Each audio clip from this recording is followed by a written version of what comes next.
good evening, good morning, whatever time it is when you're listening to the RLDL weekly recap. We passed week 6 and we're bringing to you, of course, the game reviews, the most creative set, not the trades because they're gone, the KO leaderboards, and the standings. I'm, of course, not alone.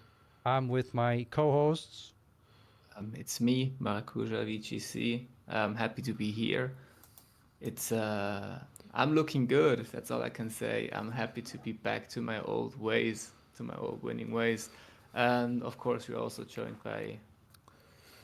Hello, I'm TeaBiscuit, and I can no longer be killed. My soul has been placed within a Discord emote, and I have become a lich. Yes. Yes, we And are now all only Discord. I'm missing on the emote train, and we have all the hosts. Yeah, So will Yeah. will there be a webcam video incoming for my next match? We'll see. We'll there see. has to If you be. can get your webcam to work. Yeah, Yeah. it is depending on many factors. Okay, fellas, it was a very exciting week, and it's actually shocking. There's only 2 weeks left in the regular season.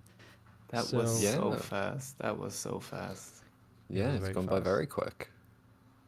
So enjoy those recaps while they're still coming. But of course, there's still the top cut. So actually, quite a few videos still to make. So let's hop in right into our first game.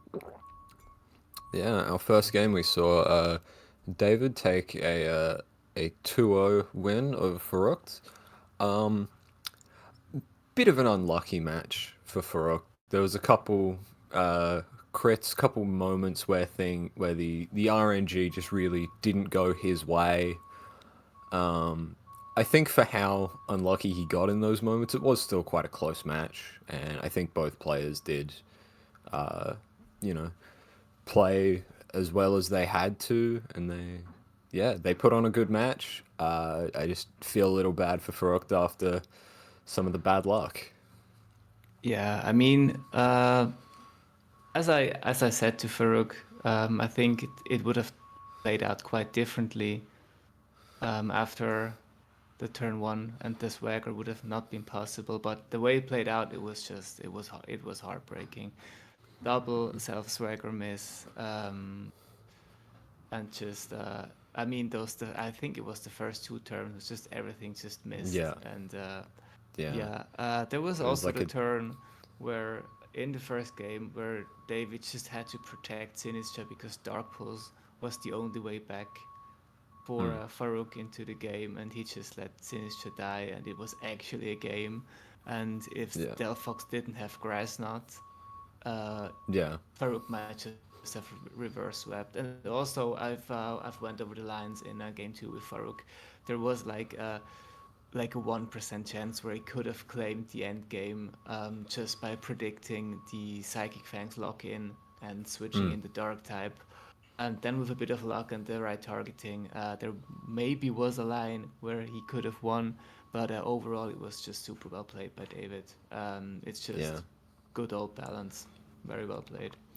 yeah. Yeah, There was the also, what was it, like triple axle, like crit with all three hits, and then Yeah, another one where it looked like he really wanted to sack off the Sneasler after the double swagger miss. It was a bit of a brick on the field, and then triple right. axle only got one hit, so he still had that Pokemon that was sort of bricked on the field. There's just some things just didn't go Yeah, the way that he would have liked them going. the first yeah, game but definitely was such an RNG fest, and mostly against Farouk, but also on the other side, and it just shows how unpredictable these things can be. Like it was really funny. If you haven't seen it, definitely check out at least the first game. The Yeah, first couple turns is wild. It's absolutely wild. yeah.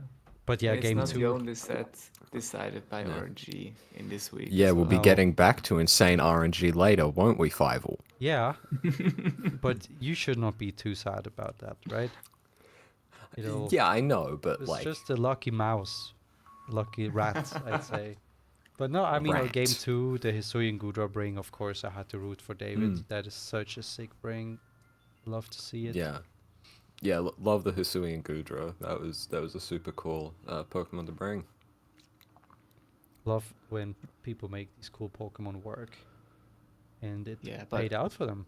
They took yeah, the and game. also just a shout out to Farooq, the way he dealt and he handled the RNG and he just accepted it and looked forward and it was just, yeah, it was bound to happen. I know I would have been tilted for some minutes longer, to be sure. So quite Yeah. respect how you dealt with that. That was amazing. Yeah, I can definitely learn from that. Yeah. I think we all can. Cool. Let's jump into the next game. Yeah, that was me versus Happy, the Sleepy Cubones versus the Graceland Greninja. And I have to admit, and I have to stand in front of you, and I just have to apologize to Happy. I owe you an apology. No guard cheer call was bullshit. I knew That was I am the brutal. asshole this week. The Geneva Convention will have a Yeah, word I with you. knew. Approaching team building, I was really scared of Staraptor going like final boss mode on me and just roost out stalling and just getting all the boosts. So I was like, I need just a get out of jail free card. And Mr. Rhyme was exactly that. I knew the potential because a little birdie named Fievel Yeah. told me once that I can just sheer code everything because this Mr. Rhyme has roleplay, and I wanted to pull it off just once in the season, and it just looked juicy into the just the setup and the staying power of Staraptor, so I had to let it rip this week, and I think game one was exactly that fake out roleplay sheer cold, and yeah, I just took away two pieces in 2 turns, and every survival was just precisely calced. And I think Happy not bringing the mega game one kinda made it a game because it threw me off guard, and it was definitely the right decision. And if the Greninjas were able to trade just a little bit more efficiently, it was absolutely the right play. And also the way they handled Dragapult in game two was fantastic. It was super annoying. It's also me not knowing that I just could no guarded Zap Cannon into a Phantom Force Yeah. Mon and the game would have been over. That's just me being bad on my mechanics. And but the CDI and Dragapult combo just wreaked havoc. It was so hard to deal with. And even though it did look not too close in the end again, I was really sweating and I had to maneuver like crazy just to get out of this unfavorable board state. And but in the end, I did win 2-0, and yeah, it was good to be back on the winning column. And I think I have seen the no guard shenanigans, and maybe Mr. Rhyme will be benched until further notice. Who That knows? is meta manipulation. Yeah. He will be back Maybe next it week. is. Oh yeah, oh yeah. Yeah. Yeah. Don't feel bad about not knowing you can hit like Phantom Force mons with no guard moves. Like it's such an obscure mechanic. I think I only know about it because it was like in a Wolfie video once. But outside of that, like it's completely reasonable to not know that you can do that. It's just one of those like weird little facts. Yeah, totally. I mean, I absolutely love these weird little facts, so I always love learning about them. But Yeah, yeah, I'm not good with that, but yeah, Yeah. no, good it to was learn. funny. Always good to learn. I found this idea with no guard and sheer called myself when I was looking for stupid things to do with my own no guard user, Machamp, and I Yeah. came to the conclusion that it's just not worth it to do this with Machamp and Mr. Rhyme. But if you have something like Raichu that has access to also Fake Out, you have way easier time setting everything up. And the other thing was that I mean, yeah, sheer cold is just brutal. It's mean because you can just one shot everything, but Mr. Rhyme is so slow that most of the time it would have even like something like freeze dry or blizzard would have also picked up the KOs. So sometimes Yeah. you don't even need the one hit KO. It's just kind of funny. But Yeah. yeah, I mean But that yeah, happens. it did feel a little like bullying in game one, but you know, like you said, game two was a lot closer. It was very, very entertaining to watch. For sure. for sure. Sheer cold shenanigans, check. And now we move on to the Surfing Azus versus the Fatalica Tea Rooms. And Mm. that was, again, just a game where I have to say Nikita just played so good. Like, it was just calling the passive turns really good. It was, and taking advantage. And I mean, it was just, it was really cool to see his thought process because it was obviously like his commentary. So it was really nice to see into that. And they convincingly took the 2-0 lead against none other than Charizard, right? And Right. Yeah. he did it again with his Estus Flask, nicknamed Azumarill, Hell yeah. in with his new bring Odino. So really just setting up that trick room, and it was very interesting lead. So you led with Aegislash and Odino, and instead of clicking something like White Guard Trick Room to kind of maybe ensure that, goes for a he goes for a play that is both aggressive but also then ensuring like helps him set up the trick room at the same time by clicking Rock Slide into the Charizard, and manages to dish out damage already in turn 1. And Mm. well, there was an aggressive lead. There was Charizard and Taurus Blaze, but I think what happened with the Fatalica Tea Rooms, they wanted to play around White Guard, so they went for Weather Ball. And instead of Heat Wave, because that would have been so devastating.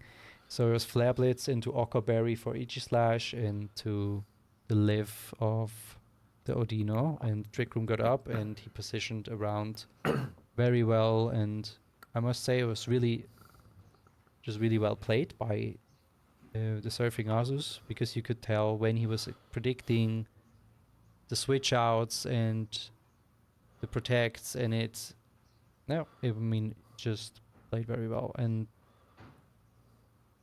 I mean, the Fatalica Tea Rooms also had such aggressive leads. Like the second game they led with Glamora and Charizard, which could have been devastating in some other situations. But yeah, it was Yeah. Charizard just being bullied. Like there was so many rock slides on the team of the Surfing Houses. Then there's also Hydreigon, which is not easy to deal with Charizard. So it's a Pokemon that people just kind of learned to prep very well for. And I think that's kind of what sometimes happens to Charizard teams. Also, the crazy one-hit KO on the Clefable in the sun of Life Orb, Blaze boosted Infernape, that was just crazy work. Yeah. So. Yeah, absolutely. I mean, you want to talk about prepping for Charizard. Correct me if I'm wrong, I'm pretty sure that that Hydreigon, it looked like it had Head Smash, I think? Yeah, no, was it the Hydreigon or was it the Inferno? No, I'm not sure. I thought, because the Infernape had Rock Slide. Yes. I'm just going to check that, but I saw a Rock move on the Hydreigon, so... Oh yeah, it had Flash Cannon for the Glamora. What I also wanted to say was that he just prepped really good coverage. Like he really made use of all his different moves that he has access to. Yeah, I'm just checking now, because it was Rock Slide on the Infernape, and yeah, it was Head Smash on the Hydreigon, which is there we go. insane. It's hilarious, and I love it, but it's kind of mental. Yeah. I mean, he didn't click it, but there was an option.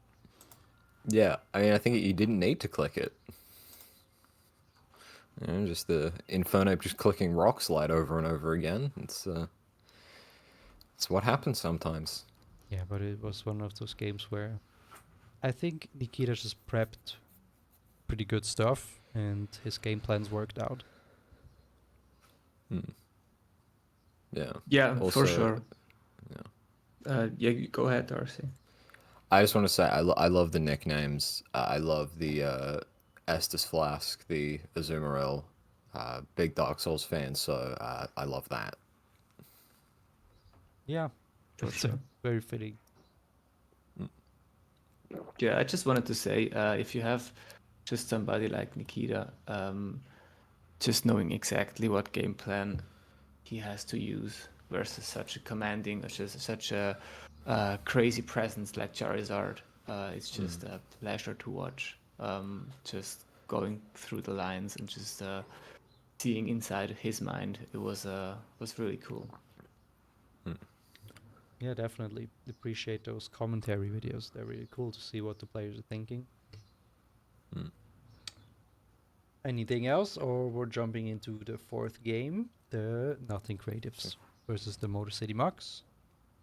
Yeah, this was a good back and forth we saw here.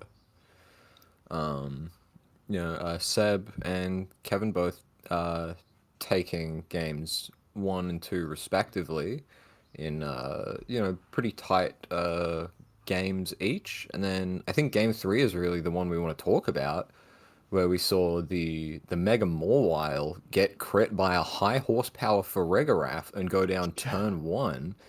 And so for Seb, it was the secondary pieces putting in the work and pulling the game back for him. I mean, it came down to you know, half HP Incineroar and a Slowbro in a 2v3. And, well, damn it, the support mons managed to pull it back and win. So I think it's very well played from Seb, just seemed to know exactly what he needed to do.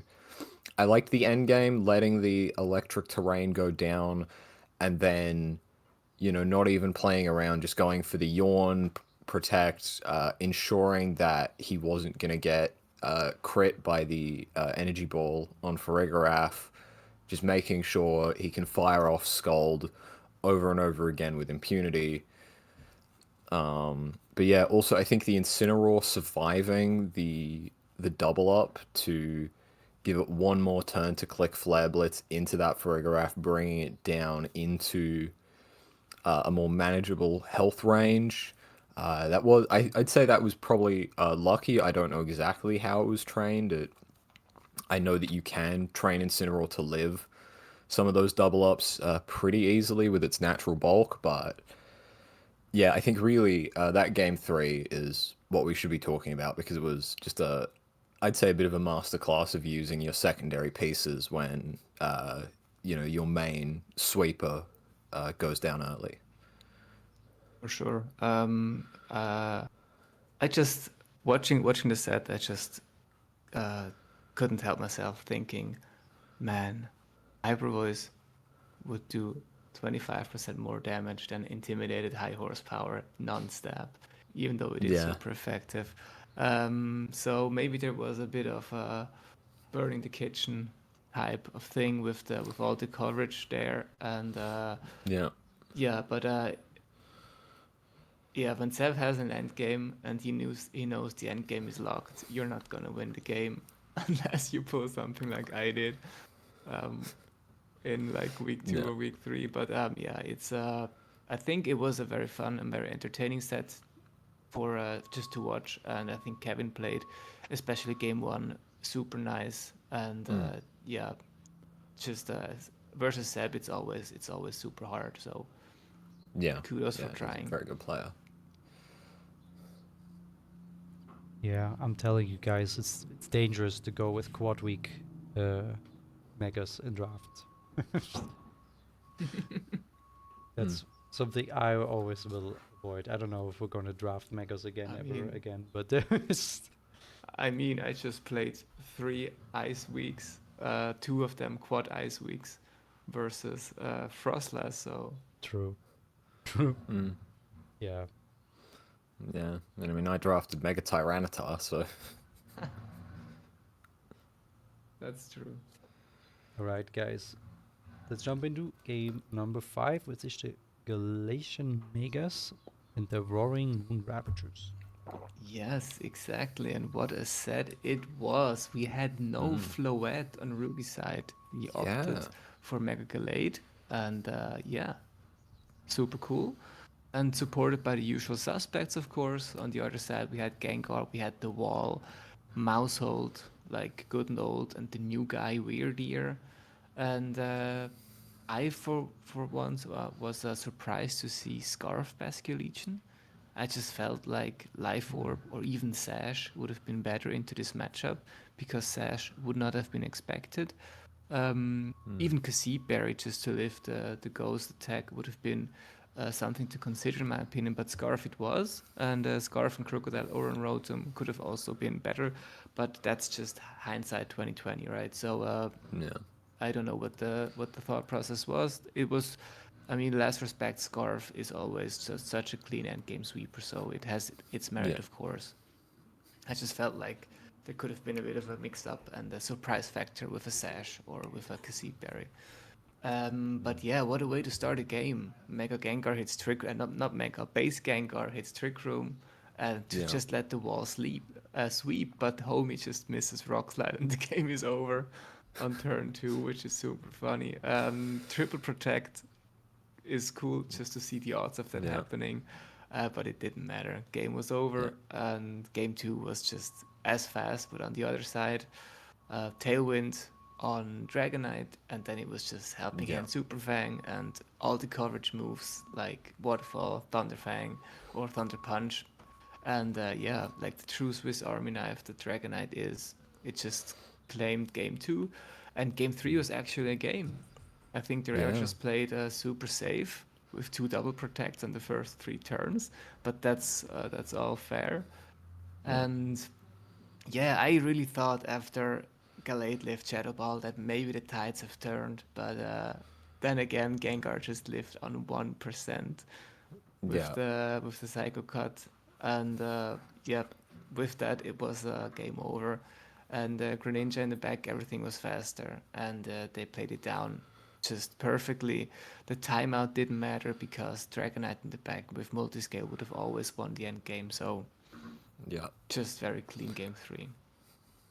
Yeah. I mean, I'm gonna hold my tongue on the Dragonite because canonically the next week's games haven't happened yet. Um, but yeah, I mean, super well played from both. The no floette was very surprising for everyone. I think we were all a bit shocked to not see it. The Trick Room on Gengar, I think, just another reminder that like Gengar is a Gen 1 Pokemon. It has every move it could possibly want. And yeah, I think it was just a super fun set to watch. There was just so many like survivals, like you said, the Gallade living, the Shadow Ball, and then the Gengar living the Psycho Cut. And yeah, just a super fun set to watch. Good to see both players, really putting in the work and playing to the best of their abilities. Really, they're both very strong. Both have very strong teams. So yeah, Absolutely, yeah. Yeah, I have to give it to the Roaring Moon Ravagers. They really do bring something new every week. There's a lot of cooking happening, and Gengar is right at home. Shows so many different Gengar sets. Now we've even seen base Gengar set up Trick Room. So yeah, excited to see what more is to come. Also, just Dragonite, just the guy who can do so much. So there's all the tools. And I have not seen the new games that canonically yeah. haven't happened yet. So I don't know. You'll see. You'll see what I mean. I will see. I will see. Okay, now I'm excited. Well, Yeah. that brings us Yeah, to Caster's Battle is next up. Castle's Yeah. Battle. So, yeah, do you Yeah. want Take to it do you want to away. say anything about it? First, I want to say, fuck Raichu. Second, I want to say that was such a fun game. And third, I want to say Big Tony is my fucking goat. Yeah, Big Tony. Yeah. I mean, I want to Yeah. say So, sorry. Go ahead. oh no, you go. I want to say I switched out dual wing beat like last second. That's what I wanted to say. Oh, That's I gotta feel a little sting. bad That's now, gotta sting. but yeah. Well, But yeah, I think it was a super fun game. Obviously, there was a little bit of randomness on on both of our ends, of course. Game one, your Raichu hitting 3 focus blasts back to back to back, which, looking back at the footage, I realized I reacted to like I was being shot. Yeah, that was so good. That was great. Yeah, no, I mean, I must Yeah, say, game one I had plot armor, and I still couldn't convert because I was so not ready yeah, for the white guard Big Tony. That was completely not on my radar, and um, yeah, I brought Raichu with the intention of it being a support to set up Tailwind and kind of have a fast team mode this time. Like brought a very fast Gardevoir and just tried to hopefully make something happen. Have an answer for Goldango. That was kind of stressful for me, and but it turns out I was not ready for Big Tony. It was really a problem for me. yeah, I and I didn't bring the answers like Dual Wing Beat or or Machamp, and yeah, no, you played really well, and I couldn't convert. The Raichu didn't. It did hit all those focus blasts, but in the end, even with the crit, it was just not enough damage output. And there was this yeah, one turn where I had the chance to kind of flip things, where you left your Excadrill open to die to another focus blast, and then yeah. if I went protect focus blast, like pretty basic stuff, actually I could have maybe made something work with having some mind games. I don't know what was the ability on like mind games. I mean, for are you gonna click wide guard? Am I gonna click hyper voice kind of thing? Yeah. Are you bulletproof on Big Tony?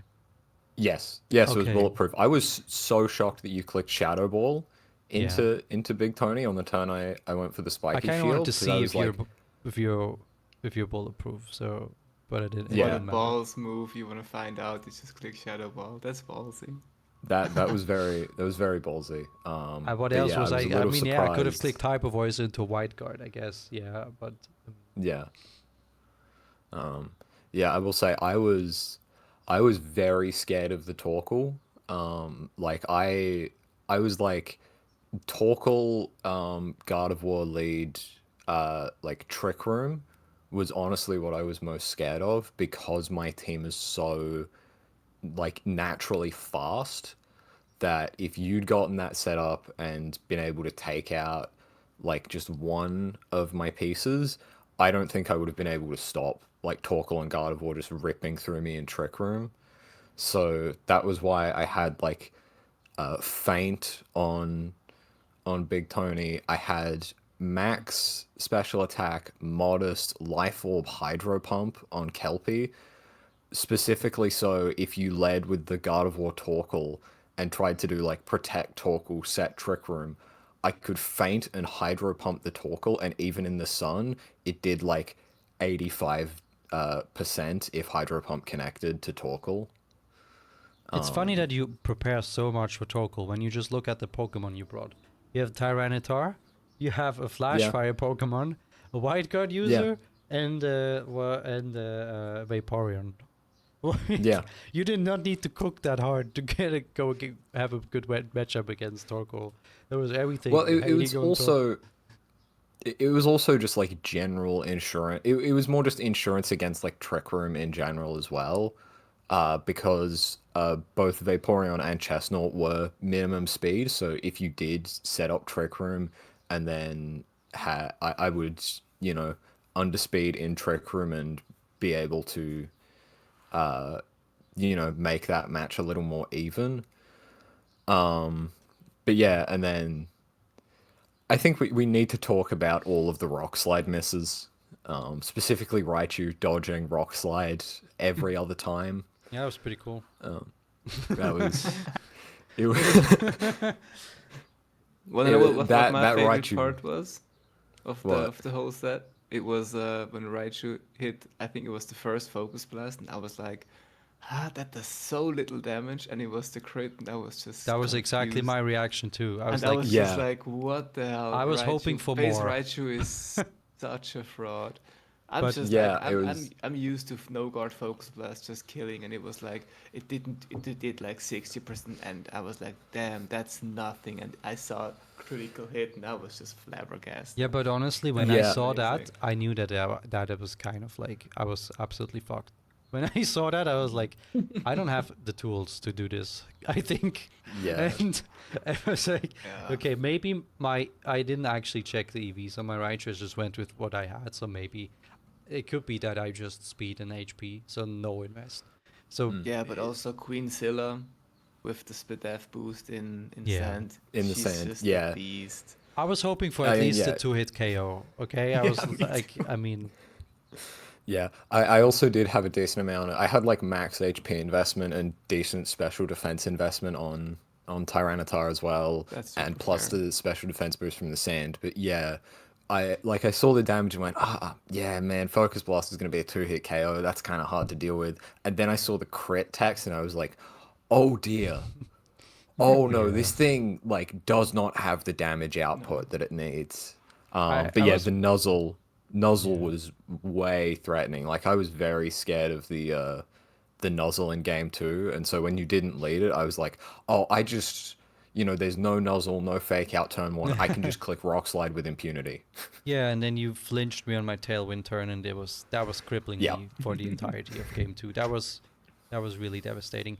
But also, I mean, I was banking hard on my Mamoswine. Like it was really good, looking really good into your main three hitters of like basically just so many Pokemon if you look at your roster.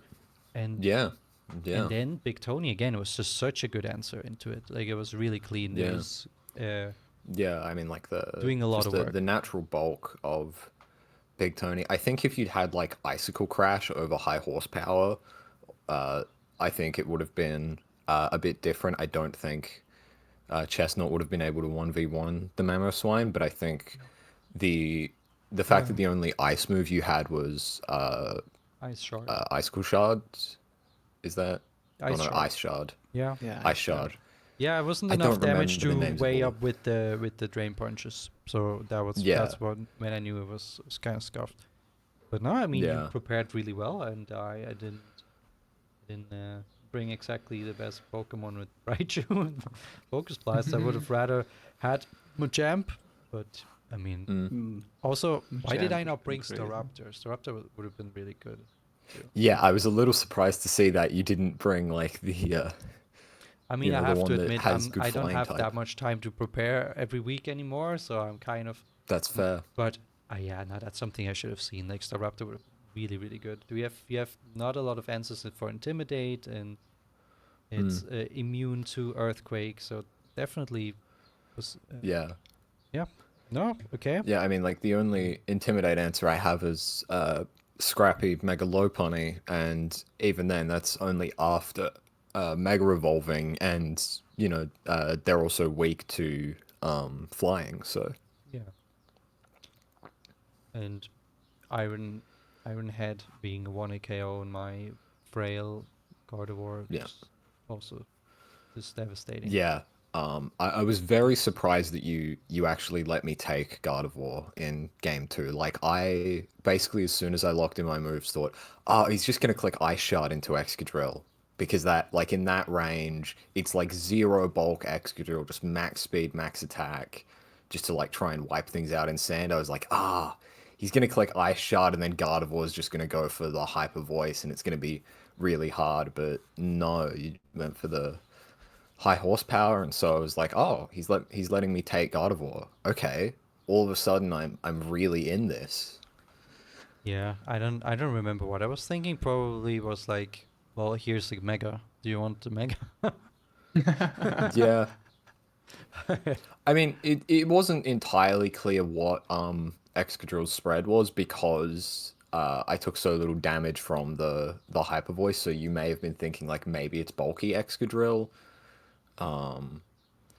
because usually like no bulk Excadrill, even a resisted hit will just like take it down to Sash because of just like zero bulk investment and just going for pure offense and speed. So I can maybe understand you thinking, it took so little damage from that, maybe it's bulky, maybe it'll live the Ice Shard and take out the Gardevoir anyway. But yeah, I think Yeah. that was the tone where I was like, oh, okay, yeah, I've won this. And I was also thinking maybe you just don't attack Gardevoir, you know, and then I Yeah, get ahead at least a little bit. But it, I mean, yeah, I was the correct play, of course.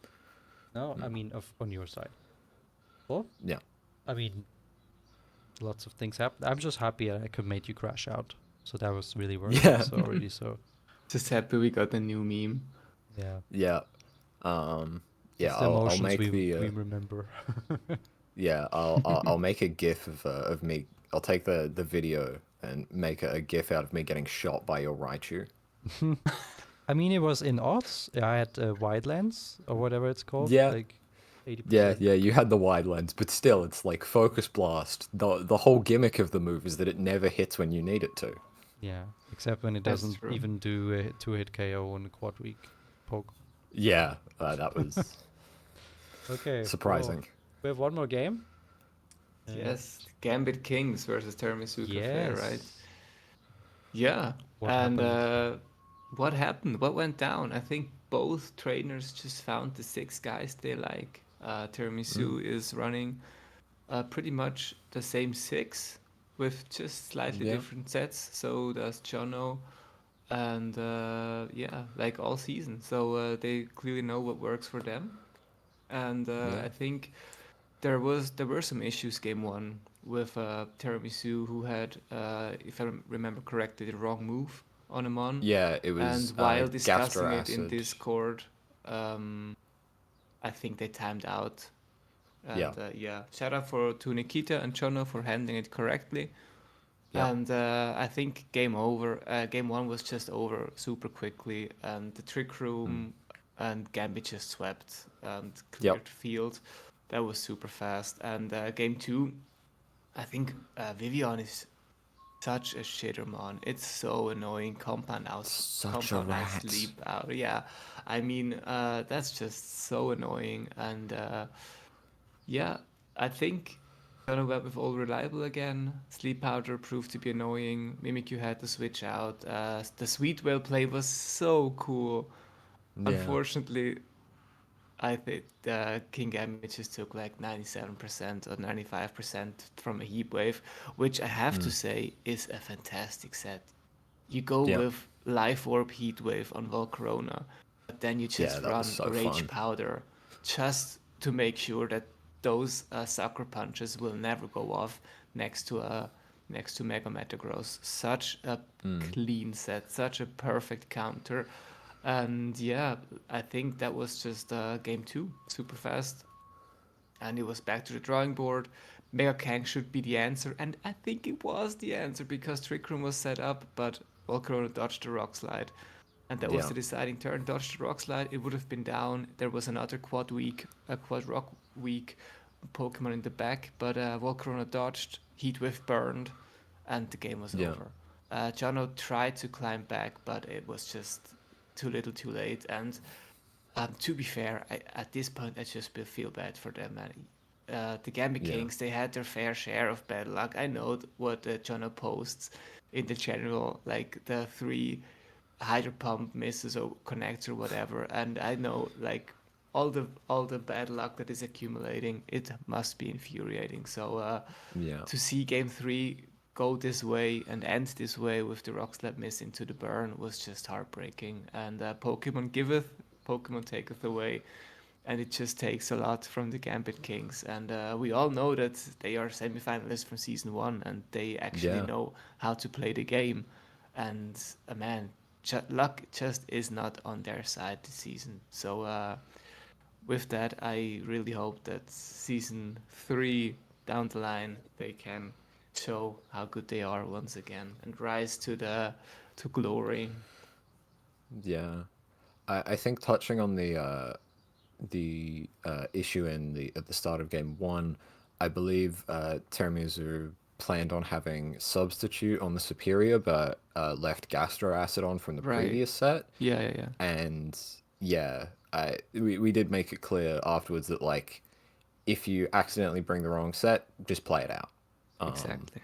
Yeah. Nikita and Jono handed that perfectly, just going like, that's the team you've brought. You just need to play it out. That's just how it goes.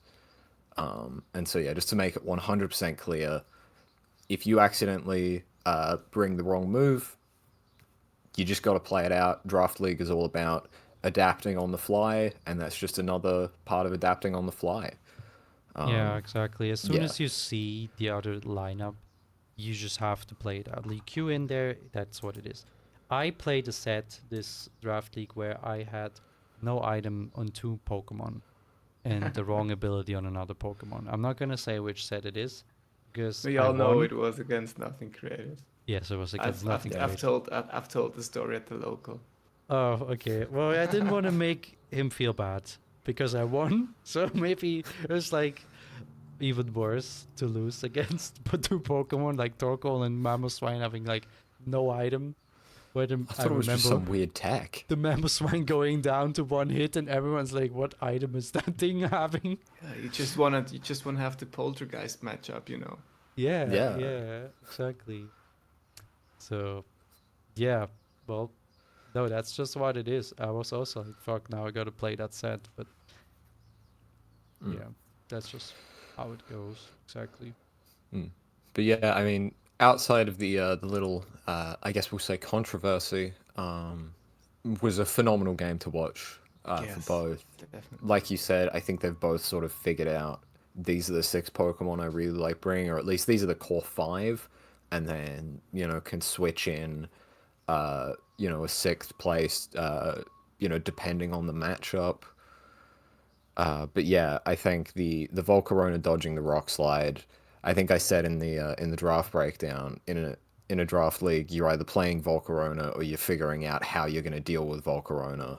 Yeah. So I think we saw that great here, and like you said, the offensive Life Orb Volcarona with Rage Powder specifically just to check that King Gambit, and not let it just run wild with Sucker Punch like it loves to do.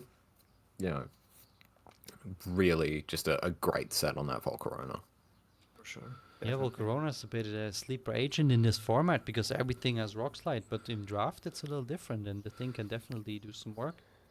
Also, I think Vivillon and Metagross is such a good duo, actually. I think there's a lot of potential Yeah, in these 2 mons. Like, yeah, Vivillon was the Pokemon. I played the Tiramisu Cafe the first week, and I was actually really struggling to prep because Metagross is one of the worst things for my team, actually. And Vivillon next to it, and then they didn't even bring Vivillon, so I was just like, whew, thank God. So I think that yeah, duo is actually quite potent and maybe should be brought a bit more. yeah, yeah. I mean, I think I have experience from last season with Vivian. Like, I can tell you just how potent it can be if it's allowed to, do what it wants. It's one of those Pokemon, sort of like a Smeargle, where it's not the most immediately threatening. Like, it's not the one that's going to put out big damage, but you need to get rid of it as quickly as possible. Or like a Sableye as well, where you just need to stop it from doing what it wants to do, because if you let it run rampant, it's just going to, you know, tear your entire team to pieces in the most annoying way possible. Yeah. Yeah. And when you least expect it, it's friend guard, and you just lose because of that as well. Yeah. Yeah. But this is my weekly reminder. Please bring back safety goggles. I would love that item back in Yes, the game. absolutely. Safety goggles would be very much appreciated. Please do that. Safety goggles and the Moongus will come in the same update. And Rocky Helmet, please, as well. Ooh, yeah. Yeah, Oh, I mean, yes, especially Rocky they Helmet. have to come in the same update. Surely they won't make us deal with a Moongus without safety goggles. Please. Surely Surely they not. make us deal with Charizard and Flat without Assault Vest. Yeah. Okay, guys, let's have Yeah. a look at the most creative set this week, and it is the Sleepy Cubone with the Geneva War Yeah. Crimes of The Geneva War Crimes. Geneva Convention War Crimes of Sheer Cold, Expanding Force, Roleplay, and Protect. And even bold with citrus berry. It Bold lifts citrus everything. berry, I think it's super creative, but I do know for a fact that I am the asshole. So Yes, you you know, are. Mr. Rhyme, what have you done? He's standing at trial. No, but I Yeah. mean, honestly, I just just can't get over how close we are in the standings. oh yeah, we're Like, gonna get Mm. to that right now. like season one was just me, Vivian, just up ahead, like 7-1 ish. It was a super clear top cut as well. And right now, just everything is possible. That's just insane. Yeah. That's so cool to see. Yeah. I'm at the wrong screen. Sorry. Now there we go. Yes, the standings are insane. Like they're so close. We have two first place with Yeah. Faruk and Nikita. We have David and Seb close behind, also Tenryu. All of them with 11 points. So this is close. And then when we go back, all the three threes, like sixth place would be last top cut, and it's Ruby at the moment. But there's Mm. like other 3-3 down to the 10th place, which all want to have the sixth spot, the sixth slot. So The funniest this is thing, gonna go down to the wire. the funniest thing is how Ruby has 12 points and is below Tenryu with 11 points and Sep with like also David actually. He's like he has 12 points and he's on 6th place because Yeah. he won so He many always 2-0s. wins 2-0. Yeah. Yeah. But yeah, I mean, I think the players we sort of expected to be at the top are at the very top in Frucht and Nikita. But yeah, like you said, it's so close, and like after last season was a bit of a blowout with like, you know, certain players like me just getting nothing done and, you know, being bottom of the board the whole time, and then, you know, other players like you just running away with it and being top of the board basically the whole season, seeing it be Yeah. so close and seeing the placements shift around so much, it's been so great to see just how competitive this season has been. Yeah. Shout out to Tenryu. He is an 0-2 warrior. 0-2 start into 4-2. Well done. Mm. Also, the Tiramisu Cafe did make their way up the board. They won the Yes. Yeah. last 3 after Yeah, the they comeback. were on the bottom of the board for the first 3 weeks. So they heard the recap and they were like, it's time to play Time to with my lock eyes in. open and show them how it's Yeah. Yeah. done. So, Yeah. Absolutely, yeah. okay, the Pokemon leaderboard. Floette didn't get to play this week. Does it make any difference? No, it does not. Right. Mega Floette is still on top, chilling with 9 games played and 16 KOs. A two fainted. She is the goat. Yeah. Yeah, she fainted twice, so she needs a little break. Yeah. Yeah. Beauty Needs sleep. a beauty sleep.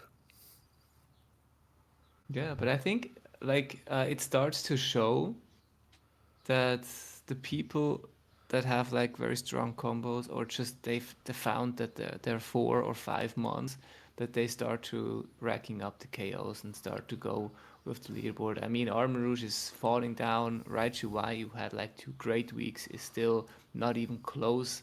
And the people that the players that just have like a variety of months that they bring to address the needs for the certain week, they just don't get up high like a Floette, like a Mega Gengar, who is, apart from last week, brought to every set. And like yeah, it's Yeah. I think we have the top 10 locked. I don't think there Yeah. will be a lot of changes until the end of the season. The Yeah. question is just if Floette can just 4-0 two opponents again, just to get the clear victory, because it would be so sad to see her with 9 or 10 games played just losing out to somebody with 15, 16 games played, in my Yeah. opinion. Yeah. I mean, I think, I mean, you just look at like the differential, right? Like, Floette has what, a 14 differential, Yeah. and compare that to like the next highest is like 9 on like the Primarina and Mega Delphox. But yeah, it's like it's just so insane, and like again, didn't even bring it this week, but is still topping the board. I think that that is a clear sign of a fair and balanced metagame. That's true, yeah. I Yeah, do have like one last question to you guys. yeah. What do you think are the two Pokemon with the worst differentials of -10 I just all checked, so season? I'm gonna be quiet. Ah, I just wanted to check just that. I only checked one though. I don't know the other one. So the other one, um, I don't.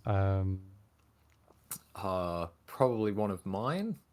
no, Actually, wait, it's no. it's a hint. It's that those are both very supportive Pokemon that Both are very brought to a supportive lot of ones. games.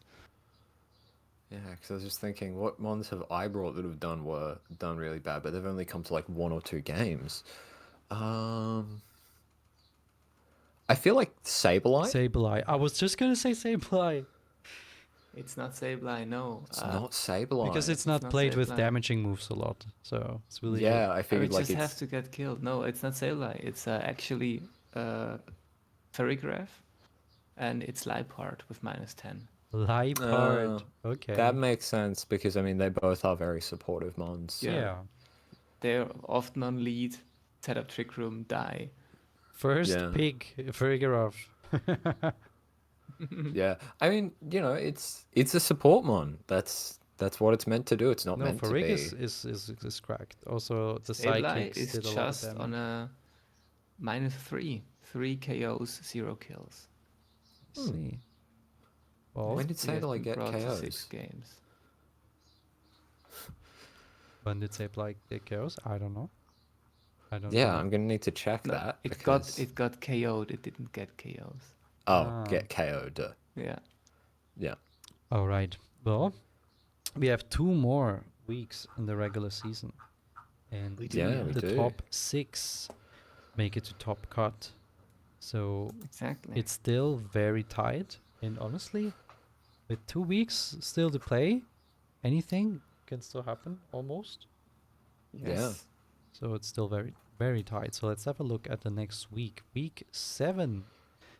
We have the Growing Moon Ravagers versus the Elden Earthquakes. Yeah, it's gonna be. I say it's going to be a fun game. The Going to game be a has already fun happened, match. and I won't spoil it. Yeah. Oh. Oh wait, that you played against the Dragonite. Now it makes sense. Yeah, Now it that's makes why I made sense. the snarky comment about Dragonite. Oh, now I didn't know. Yeah. Okay, I didn't know. Well, the next Okay, game yeah. would be the Graceland Greninjas versus the Motor City Mugs. Playing We tomorrow. have the David. Okay, look, David and Robin. I always mix up their teams because they're both Capoeira green. kickers. Capoeira kickers. They're both green and they're both new. It's hard. The Capoeira Kickers versus the Owen Yours Cuties. That truly. would be me. Yes. Sleepy Yeah. Cubones versus Yeah. the Gambit Kings. and the Nothing Creatives versus the Tiramisu Cafe.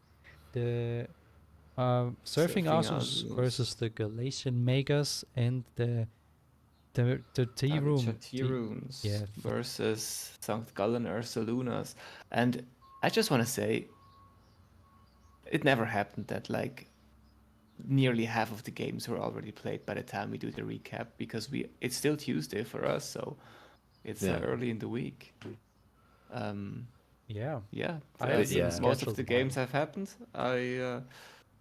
I'm looking forward to see the rest of them. Yeah. And maybe if all the games get played very early on, we can do an early recap. Potentially. Mm. Hey, you never know. You never know. Okay, I don't guys. know. Depends on work schedules. Yep. Well, next week, when we would record this, I would come home from my very first parent meeting where I am the class teacher. Oh, Oh. Yes. So maybe I have some fun anecdote then at Hopefully. this point. I'll definitely be Hopefully, very yeah. exhausted, so maybe I shouldn't read too many Pokemon sprites names. like last Oh, time. please, yeah. Lucky that we don't have any trades anymore. Yeah. What's yeah, that? the Who's that trades are done. Pokemon? It's Pikachu. I was looking Yeah, at those we sprites and I knew all these Pokemon. I was looking at like that's Mega Frostlass, like crickets chirping in my head. It was crazy. Anyway, guys, yeah. this is the longest ever recap. We do not apologize. No, we And had a blast. Never apologize. that's it from us. Take care, everyone. Happy brewing. Take Yeah, care. see ya. See you next week. Bye. Bye.